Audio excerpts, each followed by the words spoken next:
बात बताऊं, ये कथा कहती है सत्यम ब्रूयात प्रियम ब्रूयात, अर्थात सत्य बोलिए लेकिन प्रिय बोलिए। कथा कहती अगर कोई सत्य बहुत कड़वा हो और उस सत्य को बोलने से किसी को कष्ट पहुंच रहा हो, किसी को ठेस पहुंच रहा हो, तो कदापि उस सत्य को नहीं बताना चाहिए, नहीं बोलना चाहिए। भगवान शंकर ने भी मैया से नहीं बताया कि हमने आपको छोड़ दिया, हमने आपका त्याग कर दिया। बाबा ध्यान में अवस्थित हुए और भगवान शंकर 87,000 वर्ष के लिए समाधि में चले गए। 87,000 वर्ष बाद जब बाबा वापस आए समाधि से, दौड़ी भागी मैया गई बाबा के पास। बाबा ने फिर से कथा गाना प्रारंभ किया। कहते हैं उसी समय की बात है, दक्ष प्रजापति को ब्रह्मा जी ने नायक घोषित कर दिया और जैसे ही पद मिला दक्ष प्रजापति को अहंकार आ गया। और देखिए कथा कहती है इस संसार में ऐसा कोई व्यक्ति नहीं है जिसे पद की प्राप्ति हो जाए, सम्मान मिलने लगे, मान मिलने लगे और उसे अहंकार ना आए। कोई ऐसा व्यक्ति नहीं है। और अगर विश्वास नहीं है तो हम अपने मन से नहीं कह रहे, मानस जी में लिखा हुआ है, चौपाई कहती है कि नहीं को अस जनमा जग माहि प्रभुता पाई जाय मन नाही। इस संसार में ऐसा कोई जन्म नहीं लिया जिसे पद की प्राप्ति हो जाए, सम्मान मिलने लगे और उसे अभिमान ना आए। लेकिन ऐसा उसी के साथ होगा जो दिन रात सिर्फ यही कहेगा कि मेरा तो बस आपकी कृपा से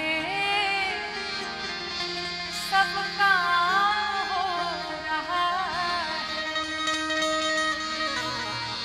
करते हो मेरे राघव,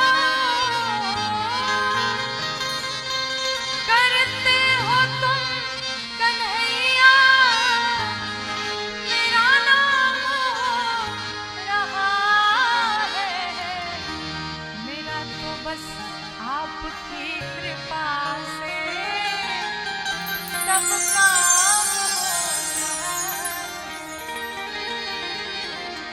जो दिन रात यही कहेगा कि मैंने कुछ नहीं किया, जो कुछ किया सब मेरे राघव जी ने किया, सब मेरे राम जी ने किया, सब मेरे कन्हैया ने किया।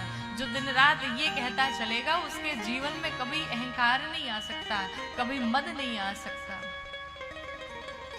और न जाने किस बात का अहंकार लोगों को होता है महाराज। किस बात का अहंकार करना? जिस शरीर को हम अपना कहते हैं, जिस हाथ को हम अपना कहते हैं, जिस पांव को हम अपना कहते हैं, अगर ये हाथ टूट जाते हैं और हाथ अगर अपने होते तो कहते ना भाई चाहे तुम टूट गए हो या फूट गए हो तुम्हें काम करना पड़ेगा। जब हाथ टूट जाते हैं आपके कहने से काम करते हैं क्या? नहीं करते हैं। क्यों? क्योंकि ये हाथ हमारे नहीं है, ये पांव हमारे नहीं है, ये शरीर हमारा नहीं है। किसी शहर में आप जाओ और वहां पर आपको मकान मालिक एक घर दे दे रहने के लिए, वो किराए के घर पे आप रहने लगो, 2-4 साल 10 साल आप रहो और आप उस किराए की मकान को अपना मान लो, तो ये मूर्खता किसकी है? आपकी है कि मालिक की है? हमारी ही है। भाई मालिक का है, कब वो खाली करा ले कोई ठिकाना नहीं।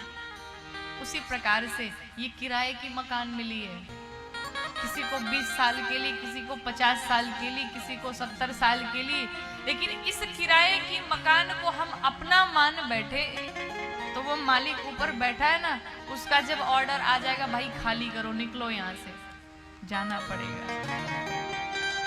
सब छोड़ के जाना पड़ेगा।